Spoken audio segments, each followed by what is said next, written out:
жалпы адамның кәсіп етуі негізі бұл дініміздің талабы.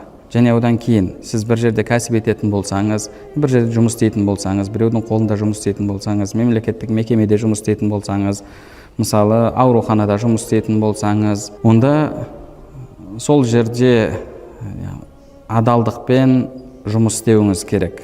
Ақыңызды адал етіп алу үшін. Адалдықпен жұмыс істеуіңіз керек. Ғұламаларымыз айтады, сенің нәпіл құлшылықтарың дейді, сол аманатыңа негізі жүктеп алған мойныңа аманатыңа кедергі келтірмеу керек дейді. Яғни, мысалы, сіз біреудің үйінде, мысалы, стройкада істейсіз. Күннің ұзақ күні, сондай ыстық күнде ораза тұттыңыз, нәпіл ораза тұттыңыз. Сөйтіп, жұмысыңызға бардыңыз. Қарныңыз ашып әлсірегеннен жұмысты дұрыс істей алмайсыз. Ғұламаларымыз айтады, негізі бұл әлгі адамға сіз қиянат жасаған болып есептелесіз дейді. Немесе түнімен тәһәджүд оқыдыңызда, таңертең жұмысыңызға барып, мемлекеттік мекемеде жұмыс істейсіз, бардыңызда бір бұрышқа тығылып, жатып ұйықтадыңыз.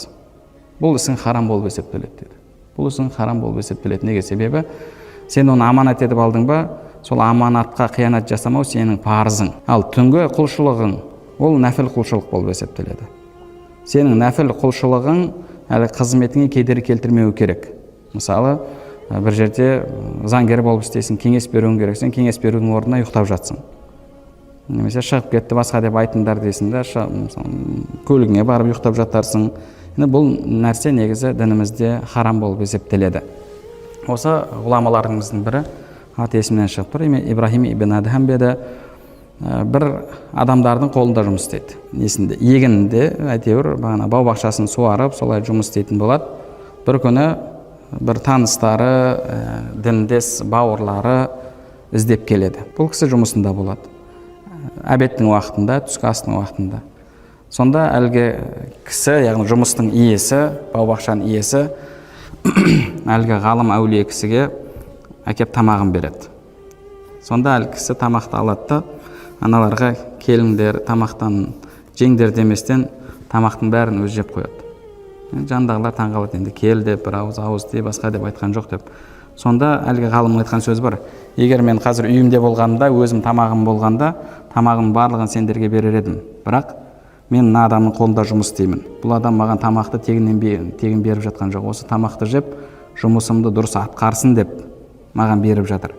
Мен қазір қарным аш. Жемесем, бұдан кейін обедтен кейінгі жұмысты дұрыс істей алмаймын. Мен, яғни тамақ сендермен бөлісуім бұл сүннет. Енді ана адамның алдындағы қызметім, ол мен парызым.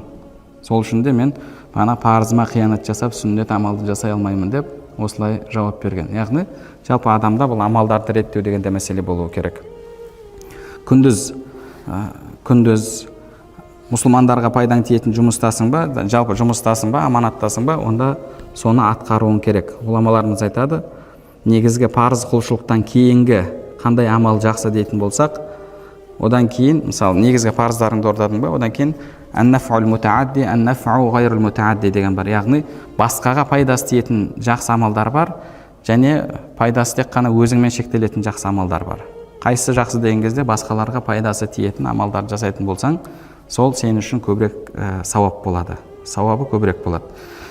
Яғни, мысалы, негізгі парыздарыңды, құлшылықтарыңды орындадың. Одан кейін бір адам отырып, мысалы, зікір етеді, екінші бір адам мұсылмандарға көмектеседі.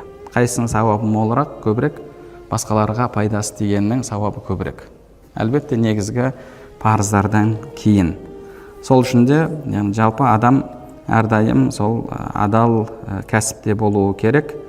Және егер ол кәсібі, егер біреудің аманаты болатын болса, біреудің қолында жұмыс істеп жатқан болса, немесе мемлекетте қызмет етіп жатқан болса, онда ол жерге қиянат етуіне болмайды. Егер қиянат жасайтын болса, алып жатқан ақшасы, оның айлығы адал болмайды. Ондай болатын болса, оған кедергі келтіретін басқа нәрселер тоқтату керек. Мысалы, бір адам тек қана құлшылық емес, түнде отырды, компьютер ойнады, компьютерден ойнады, немесе сотка шұқылап отырды, немесе түнімен кино көрді. Сөйтеді, ертеңінен жұмысына барады, жұмысында ұйқылы ояу, шаршап жүреді. Бұл адамның ісі негізі харам, бұл дұрыс емес. Неге? Себебі өзіне тапсырылған аманатқа қиянат жасап жатыр. ол адамға келіп ұйықтау үшін, ұйқылы ояу жүру үшін ол жерде айлық төленіп жатқан жоқ.